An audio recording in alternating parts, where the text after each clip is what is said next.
আসসালামু আলাইকুম রহমতুল্লাহ। আমি এম কে জামান, ইজি প্লাস হ্যান্ডবুকটির পক্ষ থেকে আপনাদের স্বাগত। আজকের টিউটোরিয়াল বিষয় ফিনান্সিয়াল রিপোর্টিং ফান্ডামেন্টালস, আর্থিক প্রতিবেদনের মৌলিক বিষয়সমূহ। এটি MBA final year corporate financial রিপোর্টের প্রথম অধ্যায়। এই অধ্যায়টি খুবই গুরুত্বপূর্ণ। এই অধ্যায় থেকে প্রতি বছর বি পার্ট এবং সি পার্টে 2 সেট প্রশ্ন আসে। এই অধ্যায়ের অঙ্কগুলি সহজ উপায়ে শেখানোর উদ্দেশ্যে ইজি প্লাস হ্যান্ডবুকটিতে আমি সিলেবাস অনুযায়ী মাত্র 4টি ফরম্যাটে ভাগ করে দিয়েছি। একজন শিক্ষার্থী যদি এই 4টি ফরম্যাটে মাত্র 4টি অঙ্ক ভালোভাবে আয়ত্ত করতে পারেন, তাহলে আশা করি ইনশাল্লাহ এ অধ্যায়ের কোনো অঙ্ক আর জটিল থাকবে না। শিক্ষার্থীগণ, তাহলে চলুন প্রথমে আমরা ফরম্যাট 4টি দেখে আসি। Format number 1 basic concept, format number 2 depreciation, format number 3 financial statement analysis, format number 4 financial statement. শিক্ষার্থীগণ, এবার আসুন আমরা ফরম্যাট অনুযায়ী গাণিতিক সমস্যাগুলো দেখে আসি। 1 নম্বর ফরম্যাট বেসিক কনসেপ্ট। একটি কারবার আর্থিক প্রতিবেদন তৈরি করার জন্য বিভিন্ন কনসেপ্ট অনুসরণ করে থাকে। হিসাব বিজ্ঞানে বহুল ব্যবহৃত বিভিন্ন কনসেপ্টের মধ্য থেকে মাত্র 9টি কনসেপ্ট আমি এই তালিকায় দিয়েছি। এবার আসুন আমরা তালিকাটি ভালোভাবে দেখে আসি। প্রথমে বিজনেস এন্টিটি, 1 নম্বর কনসেপ্ট ব্যবসায়ী সত্তা ধারণা।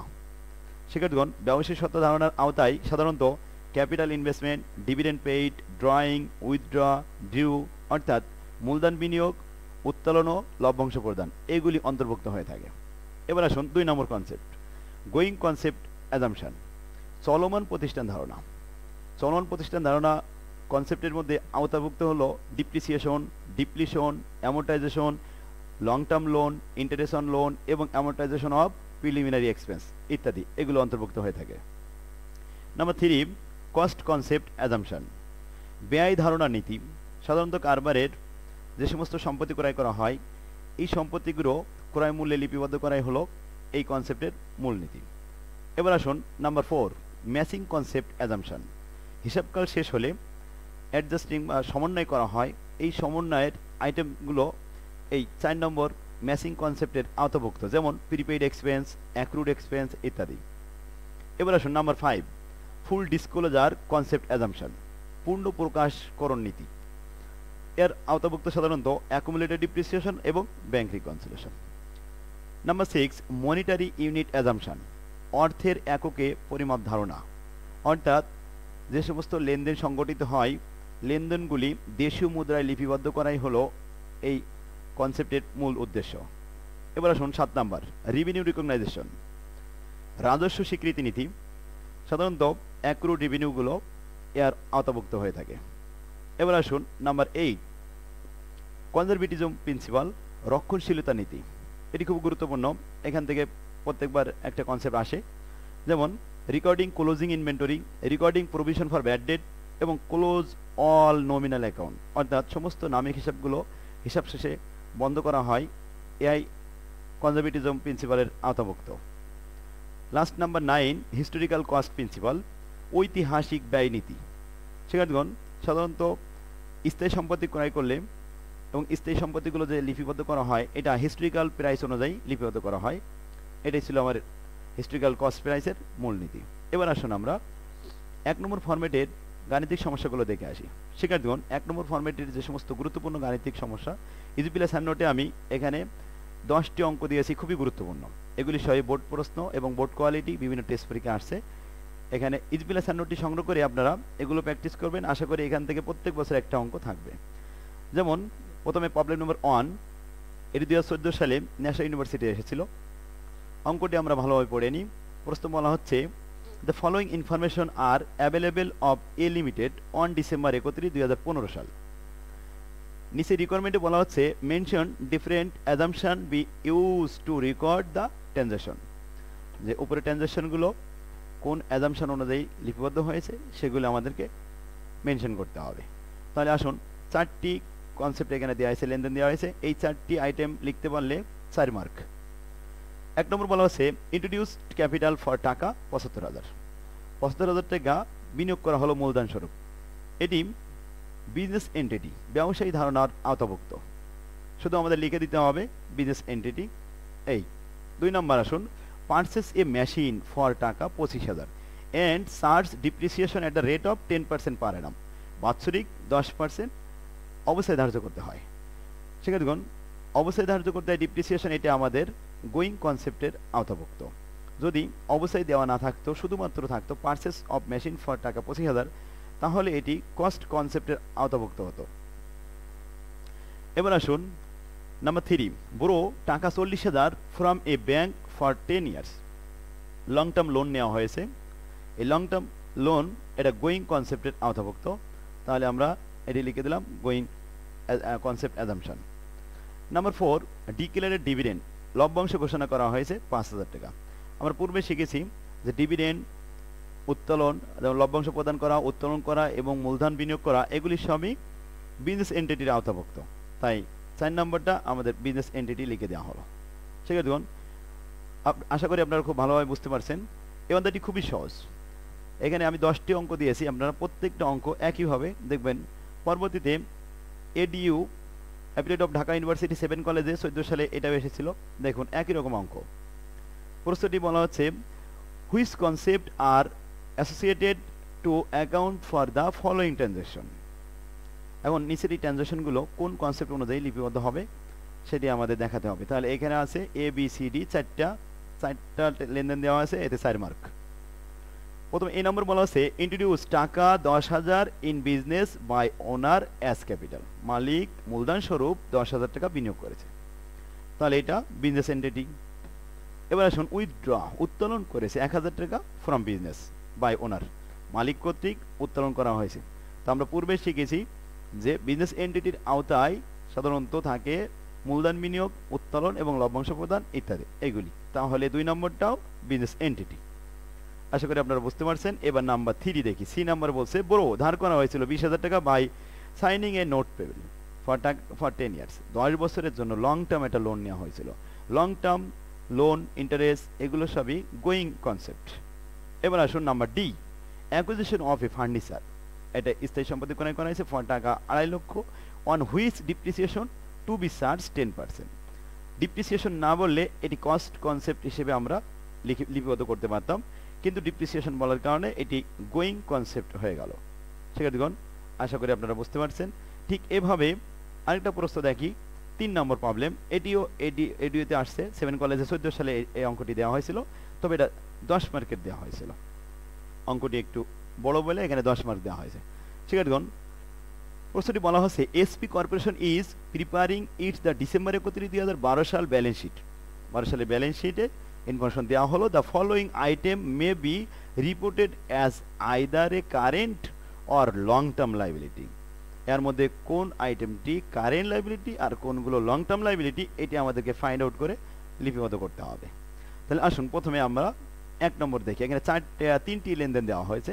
তাহলে 1 নম্বর বলা হচ্ছে অন 15/12/2012 সাল, অর্থাৎ 2012 সালে 15ই December SP declared a cash dividend of taka 2.5 taka per share to stock holder of record on 31 December 2012। অর্থাৎ 2012 সালে 31 ডিসেম্বরের মধ্যে যে সমস্ত স্টক হোল্ডার লিপিবদ্ধ হবে তাদেরকে 2.5 টাকা করে লভ্যাংশ ঘোষণা করা হয়েছে। The dividend is payable on 15ই জানুয়ারি 2013 সালের 15ই জানুয়ারি, অর্থাৎ 15 দিনের মধ্যে তাদেরকে পেমেন্ট করা হবে। তাহলে আমরা জানি যে সমস্ত দায় 1 দিন থেকে 1 বছরের মধ্যে পরিশোধ করতে হয় তাদেরকে সব কারেন্ট লাইবিলিটি বলা হয়। তো এখানে 15 দিনের মধ্যে পরিশোধ করতে হবে ক্যাশ ডিভিডেন্ড, তাহলে এটা আমাদের কারেন্ট লাইবিলিটিতে যাবে। SP has issue 10 lakh share of common stock of which 50,000 share are held in treasury. শিক্ষার্থীগণ আমরা পূর্বে শিখেছি যে ট্রেজারি হলো বিক্রিত শেয়ার পুনরায় যদি কোম্পানি ক্রয় করে নেয় তাহলে মার্কেট থেকে শেয়ার কমে যায়, এই ক্রয় করে নেওয়াটাই হলো ট্রেজারি শেয়ার। তাহলে 10 লক্ষ থেকে 50,000 যদি পুনরায় ক্রয় করে নিয়ে থাকে তাহলে মার্কেটে এখন আমাদের শেয়ার আছে এই কোম্পানির 9,50,000। 9,50,000 শেয়ার 2 টাকা 50 পয়সা করে ক্যাশ ডিভিডেন্ড পাবে। তাহলে আমরা দেখি এটি কারেন্ট লাইবিলিটি এবং অ্যামাউন্টটা আমরা ক্যালকুলেশন করে দিই। 1 নম্বর উত্তরটি আমরা এভাবে লিখেছি যে dividend payable will be reported as a current liability. Dividend payable 15 দিনের মধ্যে দিতে হবে, এটি কারেন্ট লাইবিলিটি। 22 টাকা 10 লক্ষ থেকে 50,000 শেয়ার মাইনাস করলে 9,50,000 শেয়ার, ওকে 2.5 টাকা দ্বারা গুণ করলে আসে 23,75,000 টাকা। এটি হলো কারেন্ট লাইবিলিটি লিপিবদ্ধ হলো। Number 2, also on 31st December 2012 SP declared 10% stock dividend.